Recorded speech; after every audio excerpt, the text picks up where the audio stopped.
What's up, fellow and future adventurers? Welcome back to Caveman Gaming. We are jumping right into another episode of Monster Talks. I hope you're ready for this double header, double entendre, because we are talking about another famous creature dating back all the way to first edition Monster Manual 1977, the runt of the giants, of course, the Ettin. Let's dive right in. Let's get into this. I've already recorded this once, and I forgot to unmute my mic like I always freaking do. So let's look at their stat block. Let's get right into it. Ettin's large giants, chaotic evil. Depends on how you play them. Armor class of 12, because they are very large and they are very slow. Very easy to hit. We're also giving them a -1 in their initiative because they are so slow. Hit points of 85 or a maximum of 130 if you add up the totals. Due to their longer legs, long strides, they have a movement speed of 40. They have no proficiencies in any of their stats, so their stats are kind of straight across the board. Good at strength, good at con, average at wisdom. Everything else is quite low, as to be expected with a two-headed, somewhat unintelligent creature. Passive perception of +4, so 14. Immune to being blinded, charmed, deafened, frightened, stunned, or knocked unconscious. The reason for these immunities is because he's got two heads. You blind one of those heads, the other one can still see. You deafen that one, the other one can still hear. It's very hard to afflict a two-headed creature with a single target spell. You know what I'm trying to say. It makes sense, right? Very hard to stun them, knock them unconscious. So they can be a very cool creature. I kind of recorded this video out of typical order of the other ones that I've done. I've already done the combat for this creature. So I know how it goes, and I can kind of talk about things as they come up here in the introduction of what's going to happen in the fight. Kind of explain a few things. So, moving on. Ettins are kind of gross creatures. They don't like to wear clothes, hence the low armor class. At most, they'll wear like furs and things just to kind of keep themselves warm in colder climates. But they are like absolutely opposed to bathing, period. So they are quite stinky. So really the only thing they carry around with them are their weapons, their Morning Star, their Battle Star, Morning Star, and a Battle Axe. Although some Ettins have been observed to kind of carry war trophies. They'll put skulls around their neck as a sort of necklace, as somewhat jewelry, somewhat of a show of fighting prowess. Multi-attack. Ettins have multi-attack. I messed this up in the combat because on the Roll20 character sheet it throws the multi-attack thing at the bottom of all the attack stuff, and I was looking for it and didn't see it where I expected to see it.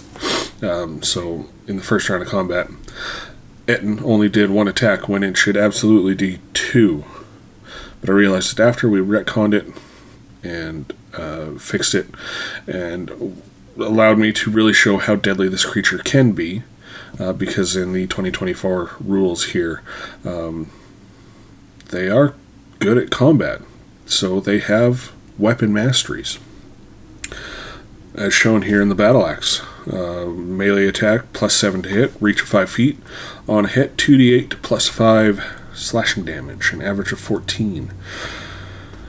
If the target is hit and it is large or smaller, it immediately gets the prone condition. That is the trip battle mastery.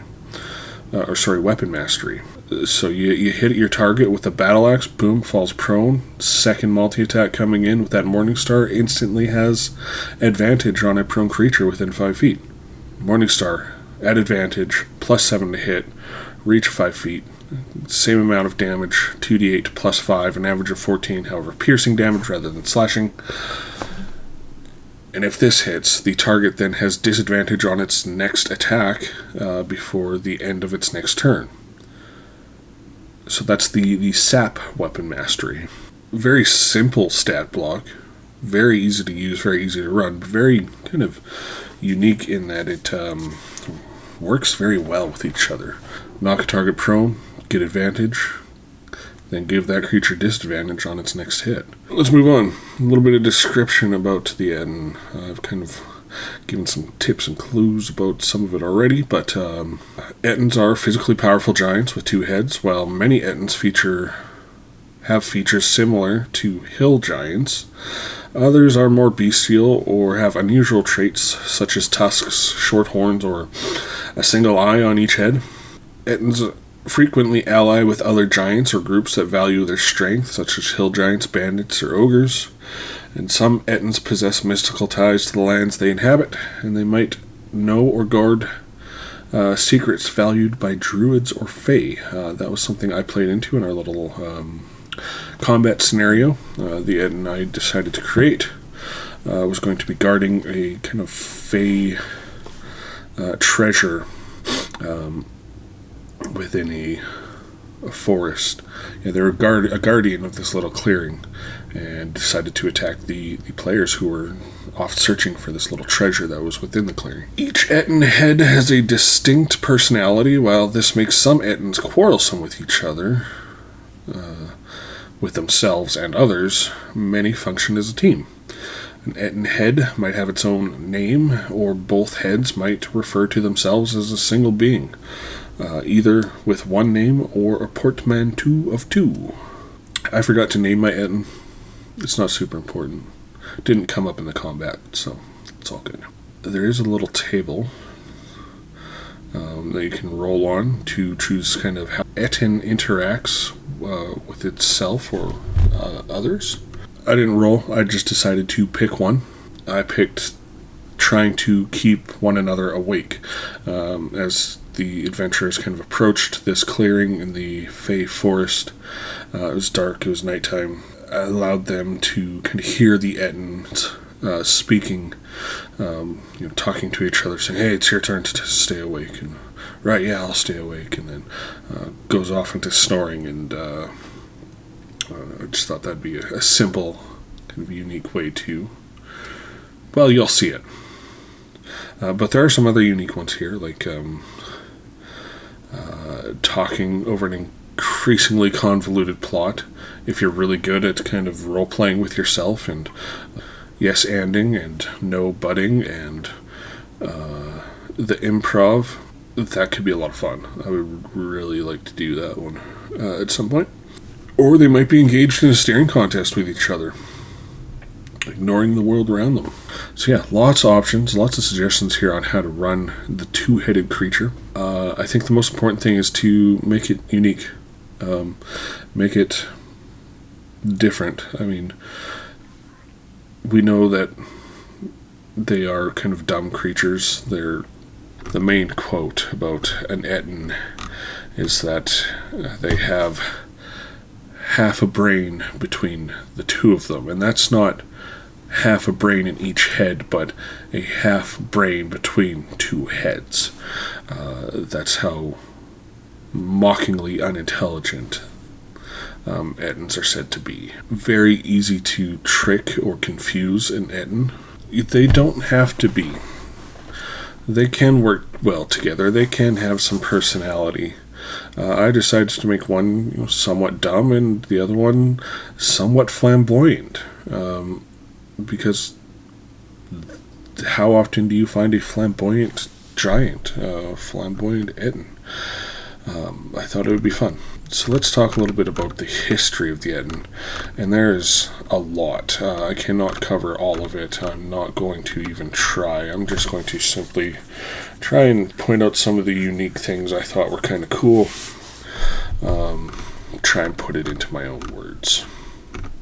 I touched a little bit already on how they are absolutely opposed to bathing, which often leads to them being kind of covered in this thick layer of crusted mud and stinky skin. The Ettins are considered runts of the giant race. Smaller than hill giants and stone giants, although often resemble hill giants or stone giants. Because they have 2 heads, they are also hulking creatures with exceptionally broad shoulders, long arms, and a bit of and can be quite heavy. The Ettins were descendants of Anam, the Allfather, but they were granted no territory to call their own. Considered runts of the giant kin, but because of their relation to Anam is how they're classifiable as giant kin by virtue. Their name often translated to ugly giant. There is a whole lot of information you can find about Ettins, things diving into why they have 2 heads, complete descriptions, different personalities, their different abilities that they might have depending on where they kind of grow up or have found place and purpose, how their combat skills differ from giants, or how they utilize different things in against different targets, different enemies. Even talking about society, they do have some sort of society, although very, very small, as most Ettins already live without privacy or isolation. Throughout all their lives, Ettins violently sought solitude, crushing any trespassers in their domains without question or warning. The last things most Ettins wanted was another individual to deal with. Would be tough, right? Living with 2 heads. So yeah, definitely more on society that you could touch on. They place little value in currency outside of aesthetics. Ettins would collect things they found interesting off of creatures they killed. Forms of...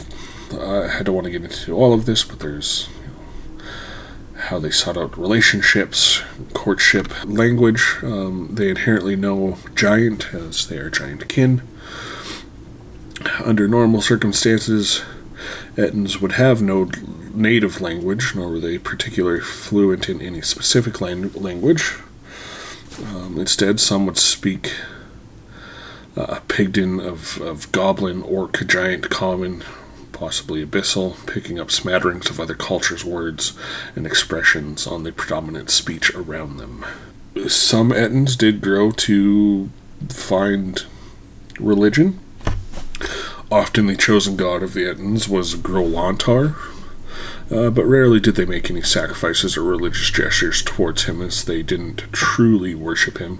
Ettins merely revered Grolantar, paying him homage not as a deity, but as an Ettin of great strength, size, knowledge, and wisdom, whose eternal vigilance protected them from those who would dominate or destroy them.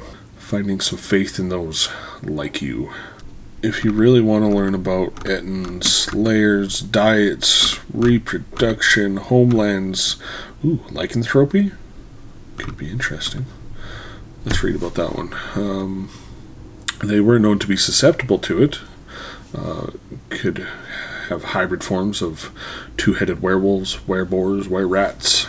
A 10% chance that only one of the 2 heads would be affected. That would be unique. Throw that in a campaign. A Ettin werewolf where only one head becomes a wolf and the other one is just freaking out about it. Yeah, lots more history here on Ettins.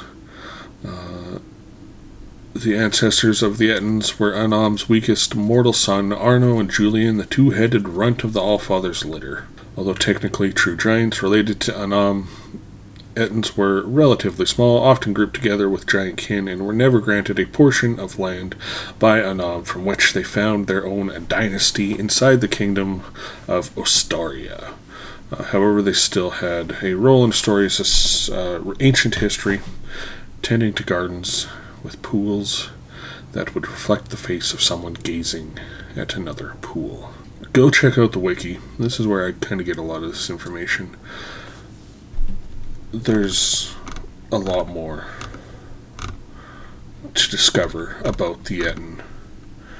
But I'm here mostly to talk about how it's ran, how to try and roleplay them, and like I've gone over, there's so many options and choices here. So with that, why don't we have a look at the combat. Just real quick, normally I'd try and show you kind of how I would set it up. This one's very simple, just found a battle map of a kind of fey forest clearing. Has a little obelisk in the center of it where said artifact that in PCs or player characters are going to be searching for said treasure being guarded by an Ettin. Let's check it out. Yo, I almost forgot to do the doubleheader part of this video. No, it wasn't just a play on words for the Ettin, who has two heads, because we are going to look at a second creature here in this video, as our player character is going to be using a NPC, hireling, whatever you want to call them, sidekick. And they are going to be using the Knight stat block. So I figured we'd have a quick dive into that as well. Have a look over what they're working with and talk about some of the benefits and uses of the Knight and different ways you can utilize them in your game, roleplay them, adjust them, stuff like that. So let's just get right into it. Let's not waste time. We got the Knight here. Medium or small humanoid. I love the idea of like having a goblin knight, some sort of goblin that impressed his kingdom so much that he got knighted by the king or whoever. Armor class of 18. Obviously they will be wearing that plate armor, making them very hard to hit, which is great, due to the plate armor and being human or humanoid. They are a little slower, 0 to their initiative, 52 HP, or a maximum of 88 plus 16 is math, 80. Maximum of 80, if you really want to max out their HP. Immune to being frightened. Knights are battle hardy, not a whole lot scares them. Carry around a great sword and a heavy crossbow. We are looking at a CR3 creature. Knights have multi-attack. They make 2 attacks using their greatsword or heavy crossbow in any combination. A +5 to their attack roll with the greatsword, 5-foot reach. An average of 10 damage, or 2d6 plus 3 slashing damage, plus 1d8 radiant damage. They have radiant damage. Why? Why not? I mean, they're knights. They are skilled warriors, trained for war, tested in battle, and many of them do serve rulers of a realm, a religion, or are devoted to a cause. So perhaps they're channeling some sort of radiant energy through their actions, acting in divine holy justice, or however you want to play it. I think it's cool. I like that they get a little bit of extra damage on their attacks, just because they are who they are. Be a good person, good things happen, right? Heavy crossbow, only a +2 to their attack roll due to that low dexterity. Range of 100 or 400. I don't know if we've talked about ranged things here yet on Monster Talks, for anybody who doesn't know what that means. Any target within 100 feet, the attack roll is normal. Anything past 100 feet, attack roll would be at disadvantage. Anything further than 400 feet is not targetable. On a hit, 2d10 piercing damage from the heavy crossbow, plus an additional 1d8 radiant. Moving on. Knight has a reaction, the parry. This is triggered when the knight is hit by a melee attack roll while holding a weapon. They will always be holding their greatsword or crossbow. And the knight gets to add the knight adds 2 to its armor class against that attack, possibly causing it to miss. I have a love-hate relationship with parry. I think I'll talk about it a little later in the combat video. It's just so niche. Does not come into effect as much as you'd really like it to, because they already have that high armor class. If the combatant, whoever's fighting the knight, rolls a 19 or a 20, that's the only time it comes into play. It's 2 numbers out of however many they can roll, right? So it rarely seems to take effect. It would be an 18 or a 19, because even if they get a 20, increasing the AC by 2, meets it, beats it, dirty 20 is still going to hit. But that's it for the Knight stat block. A little bit about them. Knights frequently lead troops in combat or work as units that dominate the battlefield, often attended by squires who might be less skilled soldiers or commoners. I really like the Knight stat block because it is so versatile. You can do quite a bit with it. It's got good armor class, kind of gives them a little bit more survivability. You can increase that HP as much or as little as you like. And they just have that kind of formidable aura about them. They're supposed to be battle-hardened warriors, tested in battle, which gives them kind of a threatening presence if you are on the wrong side of their divinity. They are only CR3 though, which to me is quite small for somebody who should be considered a threat or a leader of a troop, a group of soldiers. I've used knights very recently in my home campaign where I just used them. They are kind of the followers of a higher up because they are so low in the CR rating. When your party encounters part of the army along the road, you want that contingency to be respected, right? You don't want your party going, oh, it's just a bunch of soldiers, we can take them out, no problem. There should still be some respect given to the knight, in my opinion. But if you want to make your knights more formidable, you can add a few things to these. Consider, if you are using them as the leader of a troop, give them pack tactics. Let them have some advantage when their allies are within 5 feet of them. Or the inspiring leader ability, or something along those lines. Something that's going to give them a little bit more of an edge, cause them to be a little bit more threatening in combat. That's about all I'm going to say on knights. We won't go into too much history. There's not a whole lot on them. They've obviously been around since 1st edition Monster Manual back in 1977, and are obviously based on real-world history, knights from the Middle Ages, that sort of thing. Alright, now let's jump over to our Roll20 page, and we'll get right into the combat and see how it goes. Here we are on our Roll20 combat page. Let me just make sure our friend here is on the correct page so they can see what's going on. Speaking of our friend, feel free to introduce yourself if you'd like to.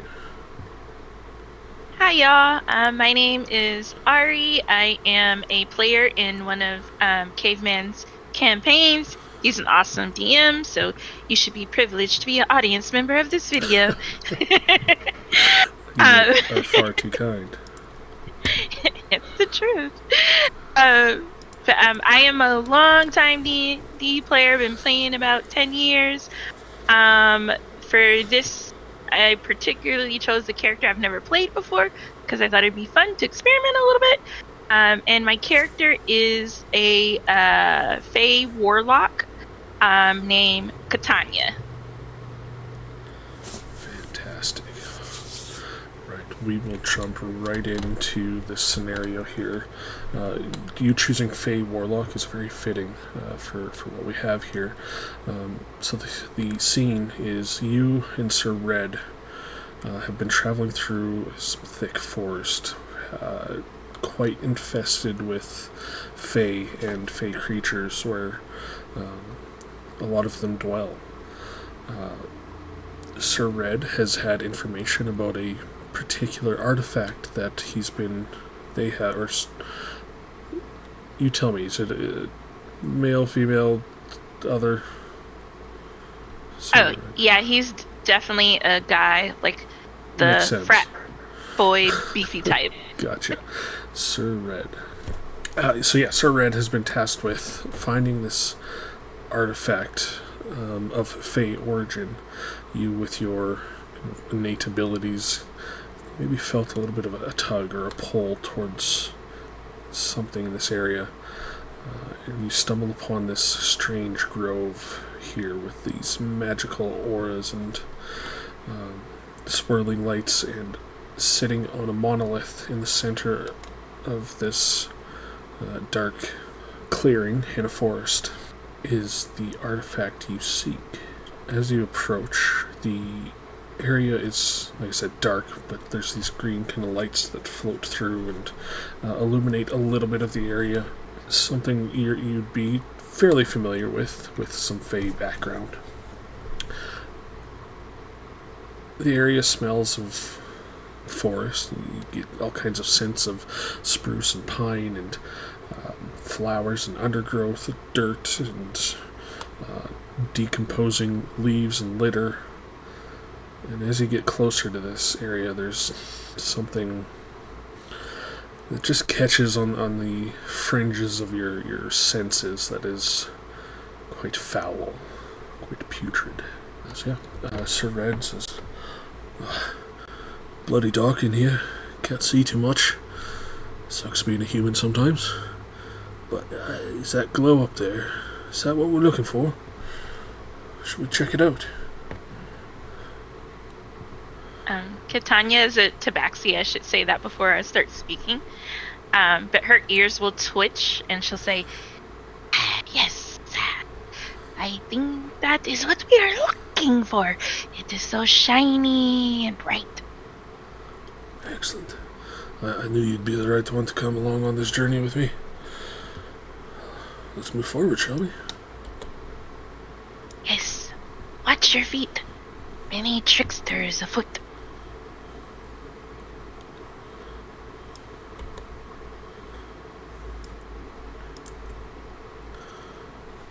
There it is. Would you mind doing the honors? I think best if you take it, just in case it's trapped. I am more dainty. Fair enough. Watch my back. Sir Red approaches this monolith. Can you give me a perception check real quick? I can, yes. And perception. 19, yeah. As you kind of circle around to the southern side of this clearing, that stench gets a little stronger, and you start to hear very quiet voices. You hear a voice that goes, "Your turn to stay awake." And then a voice that responds, right, yes, my turn to stay awake. Oh, can she tell from over here what they are? Like, what do they look like? Let me double check your vision. Oh, you can see them now. They're a little bit down in down a little bit of a cliff. You can just see the tops of what looks like two very large bald heads. And before you have a chance to react, Sir Red reaches forward, grabs this item from the monolith, and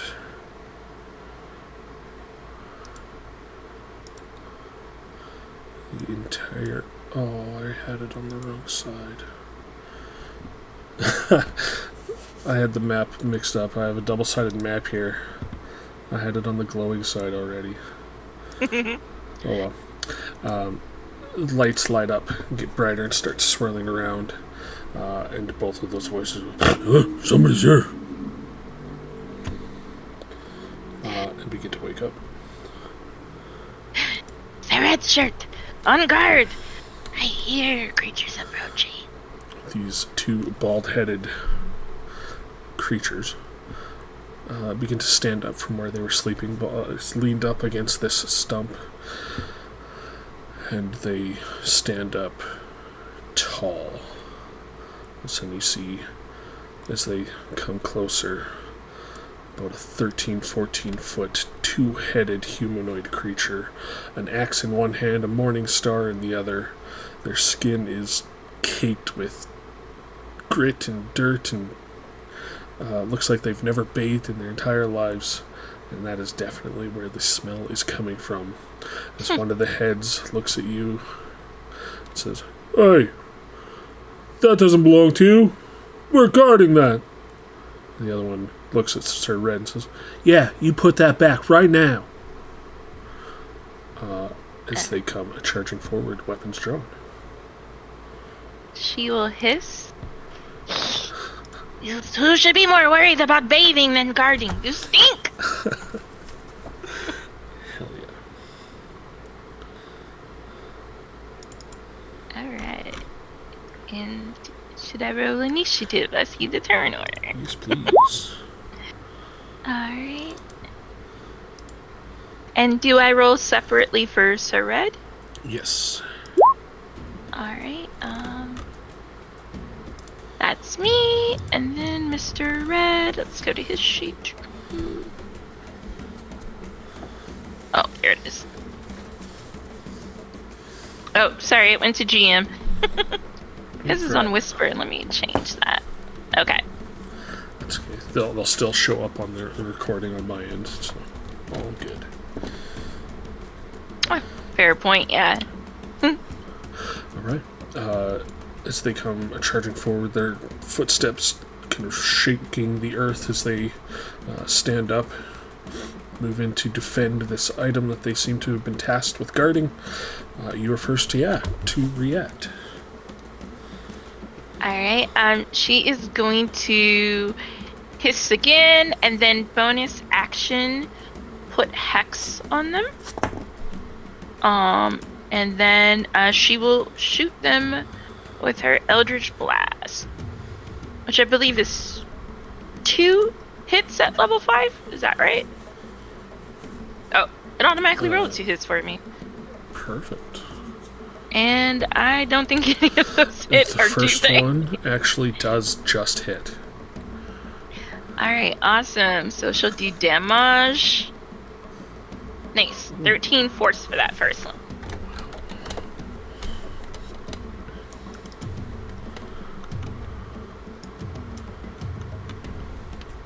And then she is going to turn tail. She does actually have a big fluffy tail. And she's going to go down on all fours and run. And as she runs past her Red, she'll say, "Do your job! Guard me! I shall protect you from behind. All the way behind." And that's EOT for her. Right. And both heads kind of cry out in pain at the same time. "Oh, ow! You're gonna pay for that." "Yeah, that was rude." Double check their movement speed. They are rather quick. Big long legs will allow for big long strides. Full movement to get right up beside Sir Red's. "That's our treasure. You can't have it. Give it back." And they are going to both swing. I think they get 2 swings, right?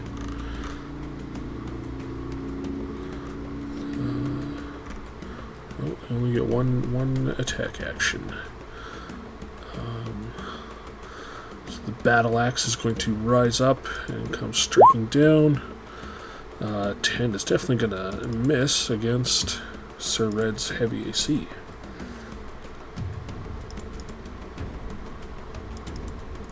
And that will bring us to Sir Red. Alright, and Sir Red, I didn't even look to see what type of melee weapon he has. What does he have? Great sword.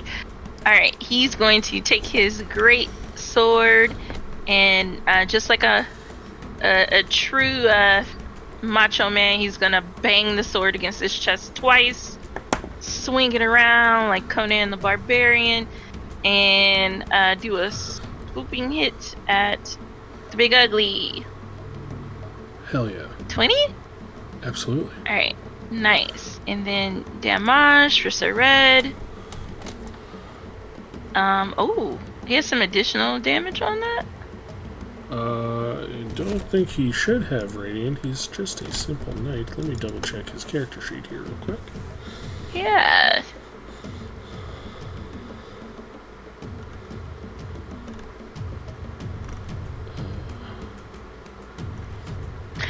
Oh yeah, I do see that 1d8 under the 2d6 plus 3. Is it like a special blade he has? Shouldn't be.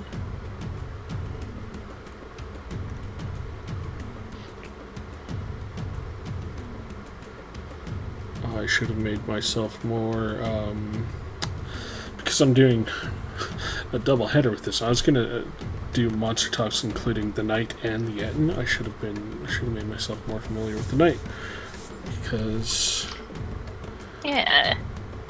Well, you can edit this part out, but yeah.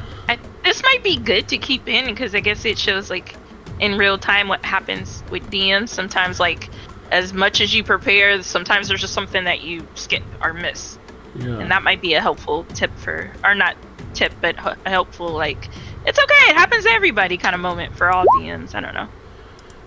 It is actually included on the knight's stat block. What does it say? What kind of named greatsword is it? It's not. I think it's just part of the knight's kind of ability. Because, yeah, their greatsword has it, so does their heavy crossbow. Oh, damn. Well, maybe slap on some more HP to the monster? I don't know. That's wow. That's awesome. That is. I did hear that the new NPC stack blocks in the 2024 monster manual are pretty sick. Like, they actually have some, like, really good lower level NPCs and monsters. It's pretty cool. I've been using quite a few of them in some of my one-shots in my other home game. And yeah, they're more of a challenge for sure. But yeah, we'll keep going with it. Cool. A solid strike from Sir Red's greatsword, and I do believe he has multi-attack. He does. He will take a second swing at the offending creature. 18? Yep. Yeah. Alright, and damage 16. Oh my god. Sir Red is lighting it up. Sure is. Anything else from Sir Red? Any movement, bonus action? I don't think he has bonus actions. No, he doesn't. He just does have triggers, but none that would apply here. He's just gonna move here to put a body between the squishy tabaxi warlock and his ops. And that's EOT for Sir Red. You got it. That'll bring us to your turn. Alright, she's very pleased with Sir Red's performance so far, so she doesn't feel the need to do any other spells. Well, nah, she'll keep shooting for now. She is going to do her Eldritch Blast. Okay. Oh, both of those hit, right? Or no? Yep. Alright, let's look at damage. The first one's 14, Jesus. and the second one is 10. And then, I think Catanya will do some unnecessary tumbles over here because she's kind of got the zoomies. And then she'll hop on this log. And she'll sit down and cross her legs and start purring. And she'll just start licking her paws because she's pretty pleased with herself. Fair enough. Ooh. I misread. My Ettin does have multi-attack. He should have attacked twice on this last round. Alright, let's go. Let's get those extra attacks in. So from last round, I would have had a critical hit on Sir Red. Oof.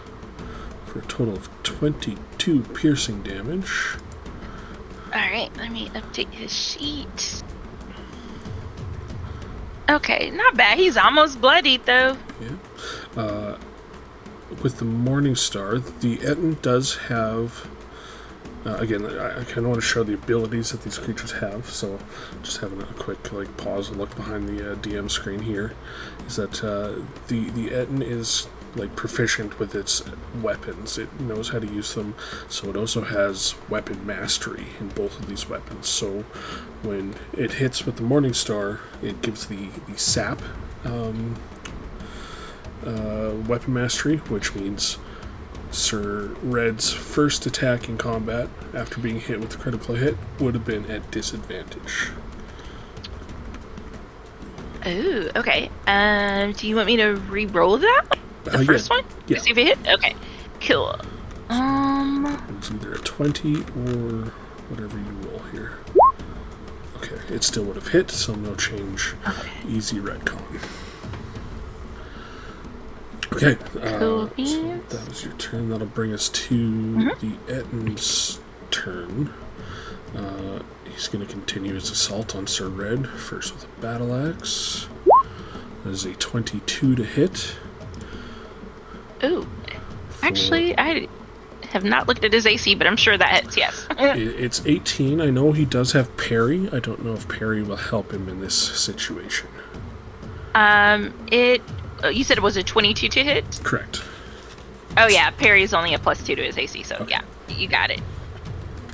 Alright, he will take 15 points of slashing damage. Oh, Sir Red is getting 8 up. Okay. And the weapon mastery from the battle axe is Sir Red falls prone. Oof. So now the Morning Star attack is going to come, striking down on Sir Red with advantage because he is prone. Yes, it is. And that is another 22 to hit That definitely hits. for a total of 11 piercing damage from the Morning Star. Oof. Sir Red is having a bad day, y'all. He's still hanging on, though. The heads kind of look at each other with a nod and, "You not take that. Right, it'd be nice if you'd give it back."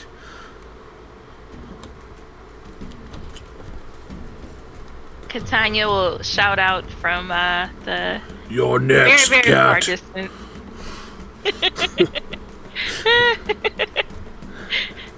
She does not like not having her way, so she is fuming over here. Go ahead, what were you going to say?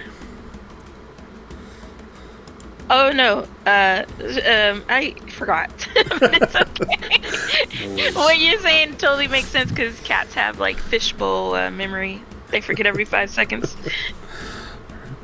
Well, that'll bring us to Sir Red. Barely hanging on. Alright, he's gonna use half his movement to stand up. He will not get bested by a troll. His ego will be the death of him. Once he stands up, he's gonna start swinging. That's the first hit. Oh, that misses. It does miss. The second hit. 16? 16 does hit, yes. Alright, and then we'll do damage. Oh wait. Okay, cool. That's 13. 13. Okay. Man, these two are looking to be on about the same amount of health. They're both looking like they have beat the crap out of each other. Nice. But just one thing for me to remember here. Your first attack from the greatsword, because the Morning Star did hit, would have been at disadvantage, but because you rolled an 8 and it missed anyways, we're all good there. Yeah. Okay. Right. Any movement for Sir Red? I know he's from a stand your ground state, so he's gonna stand his ground. Right. That'll be you. Alright, Catanya is fuming. She is full of like black cat rage right now, and if any of you own a black cat, you know how to get. So she is going to oh wait, let me look really quickly again how this, see if there's a distance.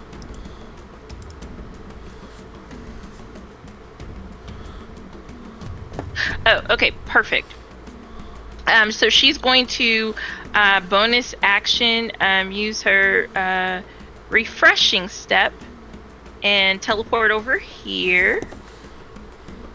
And then that's one of the new abilities for 2024. She can apply temporary hit points when she teleports to with any creature that she chooses within 10 feet of her. Let me post it too, just to make sure I'm also understanding it right, because this is new for me as well.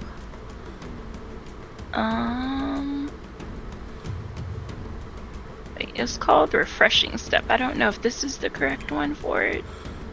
Yep. Immediately after you teleport, your one creature you can see with identity of yourself gains 1d10 temporary hit points. Alright, awesome. And is it here? Oh, it did not automatically get added on my sheet, so I'll just roll a d10. Nice. Alright, nice. Alright, so Mr. Sir Red gets 10 additional HP. Let me add that. Alright, and so that's her bonus action. And then for her action, she will step back and she's going to Eldritch Blast the big boy. Because again, she's fuming.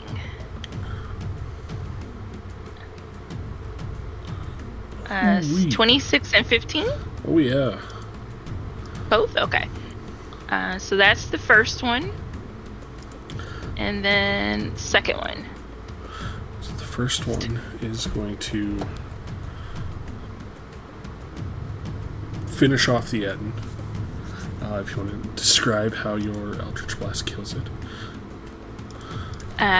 Yes, she's just zooming around as like a black blur of fur in circles over here because she's fuming. Then all of a sudden she poofs and teleports right behind Sir Red. He gets his 10 hit points, and then she backs up on her hind legs and she hisses, and then like blasts of force come out of her kitty fury of an expression and blast the guy dead in the chest. And then she stands up on her hind legs and she goes, "I am victorious! All will praise me! I am Catanya!" And then she shoots more Eldritch Blasts in the air as she plots her kitty domination. Hell yes.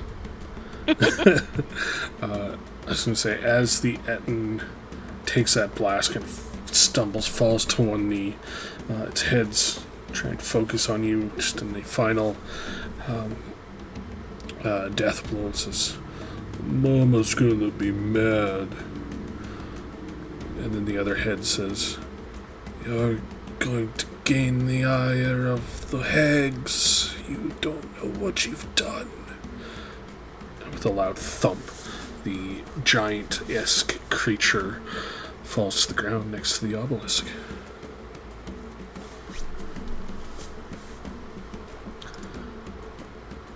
His death words halt her monologuing, and she looks a little bit nervous and looks at Sir Red and say, "Hags? Did he say hags?" He said hags, yeah. We should get the hell out of here. Now, quick, fast, let's go. I can't see in the dark. Awesome. Excellent. Well, that was fun. Yeah. Well, before I stop recording, we'll kind of wrap up. I thought that went pretty well. A few mistakes and fumbles along the way, but everybody kind of knows that that's how DMing playing goes. You fix on the fly. And definitely can be deadly on its own if you remember the freaking multi-attack and utilize those, what do you call those? Weapon masteries. I feel like you had a good build to kind of defend against this thing with a lot of ranged, as they are very much a melee creature. Yeah. Any thoughts, concerns, questions, things you want to share? Yeah, I agree with what you said on weapon masteries. Utilizing that was really key because, like, yeah, you had Sir Red dead to rights with that, and it was those weapon masteries that really came in clutch. So I totally agree with you what you said about that. That was very battle changing to have those. Absolutely. A few things I'll point out that didn't come into play in this combat necessarily, or that this creature is also immune to quite a few conditions. Like, because they have two heads, they cannot be blinded or charmed or deafened, because he can kind of only target one head at a time, and the other head is going to be able to kind of utilize their senses still. It's also immune to frightened and stunned, and cannot fall unconscious either. So it does have a little bit of like resistance to some spell casting, but it's ranged stuff that's really going to bring these creatures down, I think.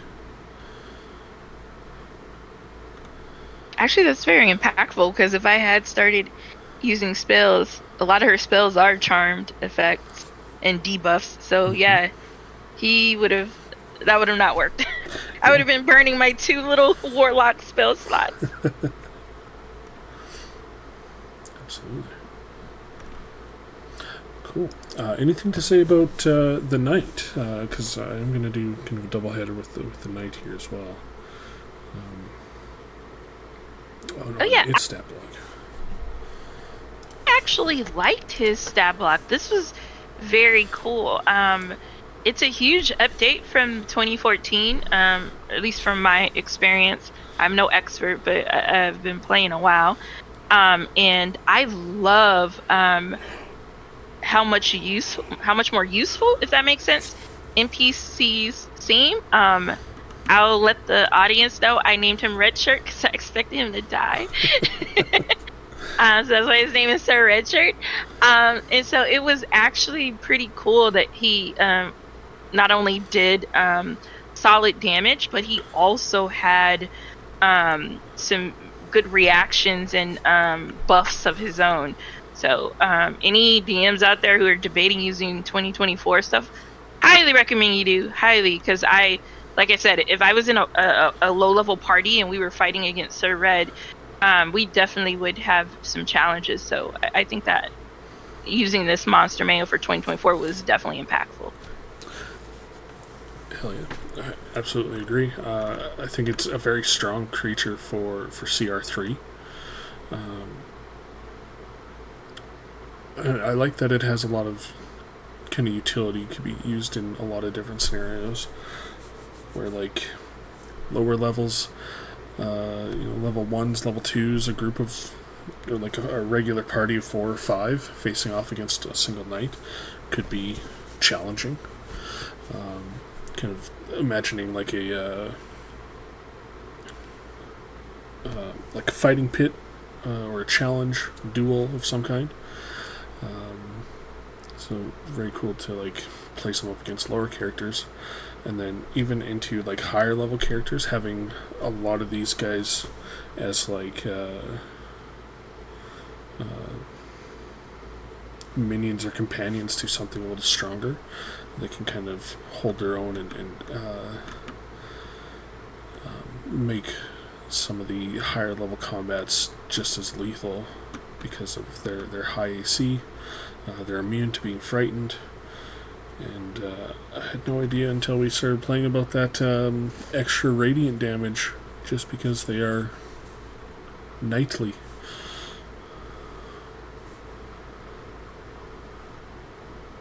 Very much so. And one other thing that really didn't get an opportunity to come up because he pretty much got two-shotted, was the trigger that he has for his reaction, that plus 2 to AC, the parry.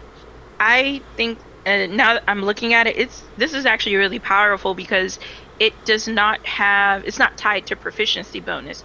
Usually when you see things like this, it's like you can do it a number of times to your proficiency bonus. So at least for like on the player side. I'm not 100% on the NPC side because I've never DM'd before. Right. So the fact that this reaction is unlimited, it's not tied to your proficiency bonus, is pretty sick. That's like pretty game changing. Just to be saying, hey, I'm gonna add plus 2 to AC because I don't like that the wizard like hit me with this. Like, that's pretty cool. Yeah. I've always had a love-hate relationship with the parry reaction. It's exactly the same as legacy rules. And a lot of creatures do have this. And the reason it's not tied to like proficiency bonus is because it is a reaction. You only get it once per round. So it's not unlimited. It's just comes back each round. And I always find 2 to be such a weird bonus to the AC. Because it's like either... Like, the only times it's going to come into effect is if somebody rolls an 18 or a 19 to hit. Even if they roll a 20, beats it, it's still going to hit. So it's very rare that you end up using parry because it's only reliant on 2 rolls. I guess it's really impactful at the lower levels when people only have like a level, like a 2 or 3 or even sometimes a 4 to their primary stat modifier to hit. Yeah. And then that's when it's impactful. But yeah, some of the, like, at least for like the player characters, certain things you can do, like that's a class ability. Like you said, yeah, you can only do a 1 reaction a round. But it's still like you can use it twice, like the whole combat, and you can't use it again until you take a long rest, kind of thing. Right. And I had no idea about the parry rules because, like I said, I've never DM'd before. But so I personally, I was like, oh, that's so cool that he gets to do that. Yeah. He always has that little buffer just in case. For sure. Which can make or break. But yeah, I really enjoyed as a player seeing the back end of things. With NPCs and their stat blocks. So this was a learning experience for me too. Sweet. Well, I'm glad we did this then. Yeah, this is very cool. Yeah.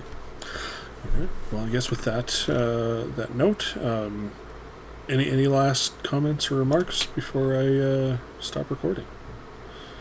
Nope, that was it. Thank you for having me. All right. Thank you again for joining me. And don't forget, future adventurers, do you have what it takes? Cheers.